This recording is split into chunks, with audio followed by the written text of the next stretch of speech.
সাইয়েদনা ইব্রাহিম বললেন তালাক দাও, ইসমাইল তালাক দিয়ে দিলেন। ঘটনা মনে আছে তো, না ভুলে গেছেন? তালাক দিয়ে দিলেন, নতুন বিয়ে করলেন। 3 বছর পর আবার সাইয়েদনা ইব্রাহিম দেখা করতে আসলেন। আজকেও সাইয়েদনা ইসমাইল বাড়িতে নাই, বনে গিয়েছে শিকার করার জন্য।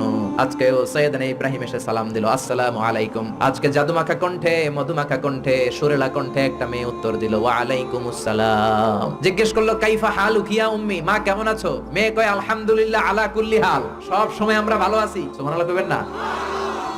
দিনকাল কেমন যায়? কয় খুব ভালো। খাবার দাবার কয় খুব ভালো। আপনি কে? আমার চিনবা না? মেয়ে বলে আপনারে আমি চিনতে চাই। এই মরুভূমিতে কেউ কোনোদিন আমাদের খবর নেয় না। কে আপনি? মুরব্বি বাজান, দয়ালু মানুষ, আমাদের খোঁজ খবর নেয়ার জন্য এসেছেন? বাইরে রোদ্রের মধ্যে দাঁড়িয়ে আছেন কেন? ভিতরে আসেন। সাইয়েদনা ইব্রাহিম ঢুকতে চায় না, মেয়েটা জোরাজুরি শুরু করেছে। জোর করে ঘরে ঢুকালো, শরবত বানিয়ে খাওয়ালো, রুটি বানিয়ে খাওয়ালো, খেজুর বানিয়ে খাওয়ালো, ছাগল পালতো, ছাগলের দুধ খাওয়ালো।